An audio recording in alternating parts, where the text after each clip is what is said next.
We are Steve and Jill. Together, we've been buying and reselling land since the 90s. Our data-centric approach leaves our buyers asking, how can you sell it so cheap? Here on the Land Academy Show, We answer that and more.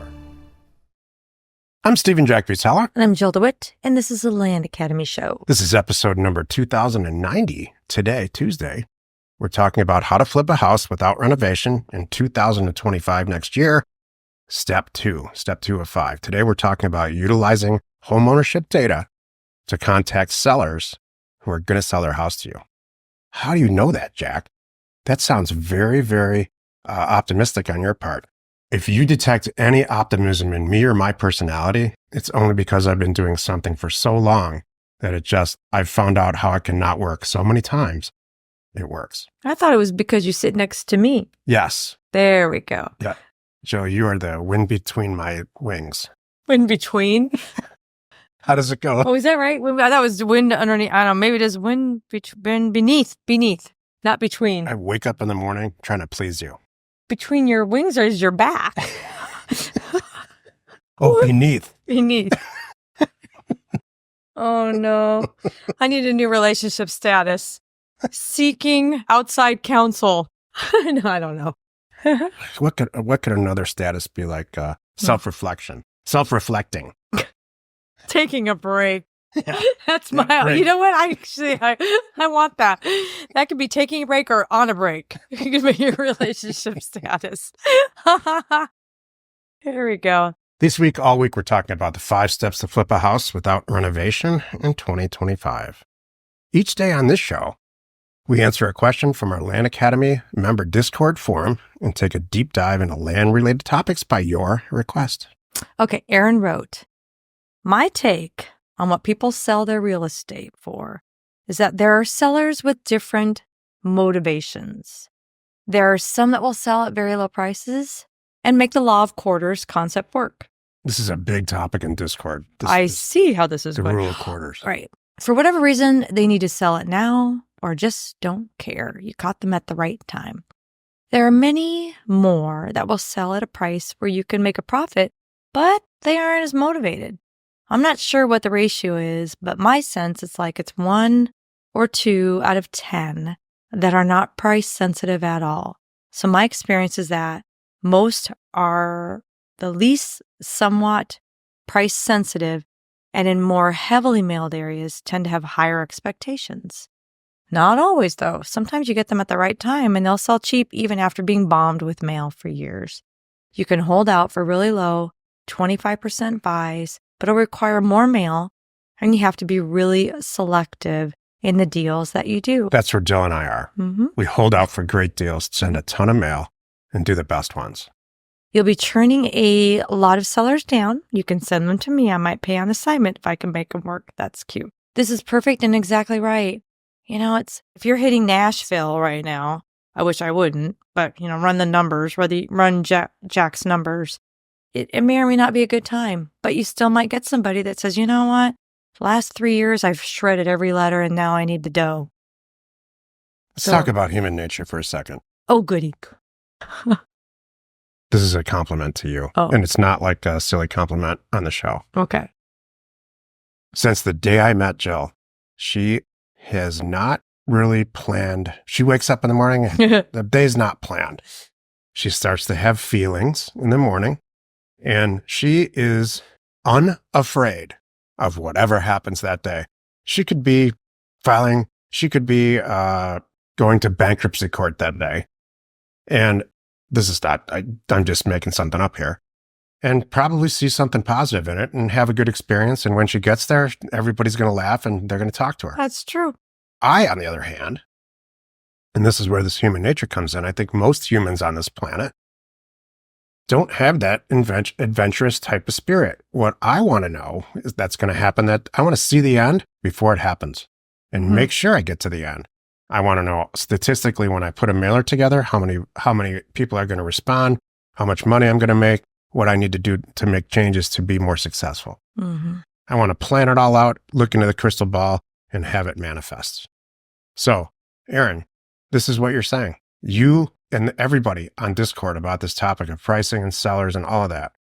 Here's what happens in our business. I do this stuff within reason. I don't go nuts anymore. I used to. Mm-hmm. I get this mail out on time, and I pick areas that I do this stuff. I do what I do. Jill doesn't care.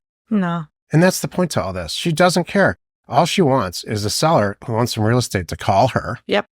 And tell their story. I want the phone to ring. I'll see if there's a deal there or not. She doesn't care. If it's priced, yeah, sure. It's she said on the show 60 times. It's a lot easier when it's priced way under value. I can work with that. She said, then this is her words. But I can't work with a grossly overpriced mailer because then now they have all these expectations. I can still do it. I can find deals in there, but it's harder. It's a lot easier to add money than it is to take it away. Stop spending all this time on pricing, STEM people. I'm a STEM person. I'm really talking to myself, not you. But you might get something out of what I'm about to say while I talk to myself in the camera. Well, then I'm going to give a speech today because it's Thursday on our weekly member call. My speech is going to be this. Step away from the computer and hit the send button on your mail. Stop it. Stop over. Because you can overanalyze this to death. And then next thing you know, 3 weeks went by and you didn't send out a letter. And then your phone's not ringing. Become an amazing personality on the telephone. Yeah. If you can't or don't want to, that's me. Find somebody who will. There you go. Thanks. It might be your child, might be your brother-in-law. It might be a business partner that you find on the internet or in Land Academy. But that's how these deals get done. You're not going to price your way into a perfect mailer and be successful. Right. As we lean into today's topic, eventually, I just want to point out something. Like, for those of you who are saying, isn't this the Land Academy show? Why are we talking about houses? You are correct. We also have House Academy. And I want to just make sure, too, you understand the big picture of what we're talking about. So one of the things that we've been doing to pivot, in 2024, as we wrap it up in 2025, and all of our experience driving all over the country, we're never going to run out of properties. And one of the things that we've been personally doing is bringing back some of the things that we always have land going in the background. We've had that for decades. It always has put food on our table. That's why we're here. That's why we have Land Academy. But over the years, other companies and other things have ebbed and flowed, and we've stepped into other things. Some real estate related and some not. Land Academy has afforded us to do that. But more now than ever, because we're seeing these price corrections happening, we're leaning back into houses and leaning back into other things because it's coming back into, it's not such a buying frenzy and it's making sense. So that's where this is coming from, number one. And number two, I want you to know that the way we buy and sell land by doing nothing, I don't buy it, I don't improve it, I don't put in a driveway, I don't put in a well, anything like that. We sell it in its current condition. It's the same thing with houses, and it really works. You can buy an undervalued house and sell it again as an undervalued house, but for more money because you went direct to the seller. There's no middleman in there. It's not on the MLS. It's not putting money in to remodel the kitchen. Let somebody else do it. So I just want to just kind of, let you know this is the big picture of what we're talking about, and we'll explain more as we go on this week. Let me translate because I speak Joe. The land that we have purchased this year it's taking longer to sell it. And that's just a fact. So this is an amazing business, buying and selling land, and we'll never stop doing it ever. Sales are slow, and there's a lot more people sending mail. A lot more people from other groups because there are a lot of people. Several people have taken the Land Academy experience and put their name on it. And they're teaching other people, mostly incorrectly, to send out mail. So that's happening. It will be temporary, but that's happening. There's more mail out there. So it's not harder to buy properties for us at all. It's a little bit harder to sell it. And this isn't the first time we've been through anything like this. In fact, our business model looks completely different than it did 10 years ago. Yeah. So what is our response now and has been? Make some changes. Roll with the market. The market's telling you that it's slower sales out there, and it will be. This is our third time going through this. It will take 2 or 3 years now to come back to where everybody wants to buy and sell property. Mm-hmm. Right now, that's not the case. When that happens, and we've done this 2 times before, we're about to do it again, is we shift our focus. We don't replace it. We shift our focus on buying and selling SFRs, single family residences, with success. A year ago, a year and a half ago, 2 years ago, interest rates were 3%. It wasn't an election year. Everybody was got to work from home because of COVID. That still is that silliness is still happening. You could not buy and resell a house to save your life, Right. but you can now. So we're shifting toward that market, and we're sharing it with everyone. Mm-hmm. Today's topic: utilizing home ownership data, assessor data, to contact sellers. And really, what I mean by this title is separating regular house owners from the ones who really want to sell. Here's the deal: we're in a market where these short-term variable rate mortgages are coming to fruition. They're called 3-in-1s and 5-in-1s. It means that it's a fixed rate mortgage for 3 years or a fixed rate mortgage for 5 years, and then it adjusts to market rates.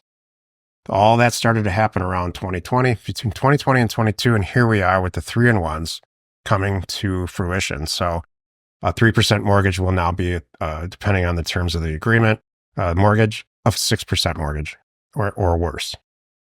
So that means a $2,000 mortgage will be $4,000 overnight.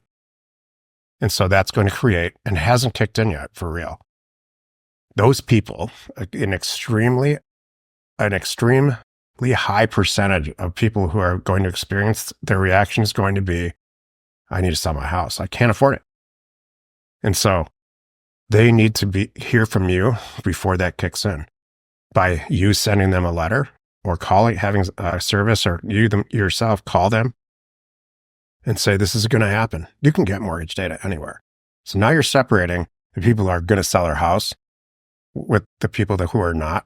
So it's a much easier conversation and a much easier data set to manipulate. Well, I'm going to throw in there too, a large percentage. You know the numbers better than I do, obviously. But it is a compliment. But more often than not, because we are really seeking out the people that own their houses outright. Like in a perfect world, I don't want to mess with that. If I have to choose between the two, I want someone that owns their house outright.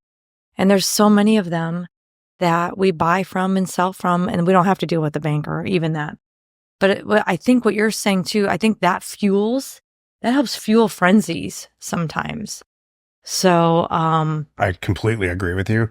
This will devalue existing assets. Yeah. And so then if it were me and I'm next door to this and I see what's happening, I might get out. Hey, sweetheart, the kids are grown. We're going to downsize anyway. Things are going down. We should sell now. Before it gets worse. Plus, Maybe. the house that we want to move into is cheap, really cheap now. True. Oh, that too. So this market, it's just going to get smashed in the face. And when markets get smashed in the face, people who are well-informed, that's the reason that you're listening to the show. You're certainly not listening to it for the entertainment value. Oh, stop. She's sleeping. I know. She was rocking and sleeping. No, just a little bit. I'm like, where's he going? When he talks, I don't listen. Yeah, exactly. That's Jill's new status. Exactly. Still talking. Jill's relationship status is he's still talking. Yeah, that's right.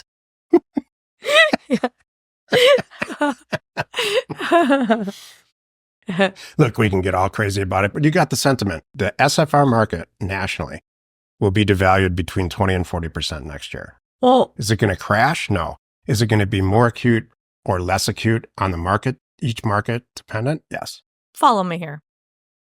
So I may or may not be related to somebody who was heavily involved in the stock market, day trading. So, and last I recall, you're going to make more money on downturns and upturns. Oh, yeah. There you go. That's that's it. Real estate is an inefficient market. Thank God, because that's how we make some dough. True. Not like, yeah. If it was perfectly efficient, this is what I mean.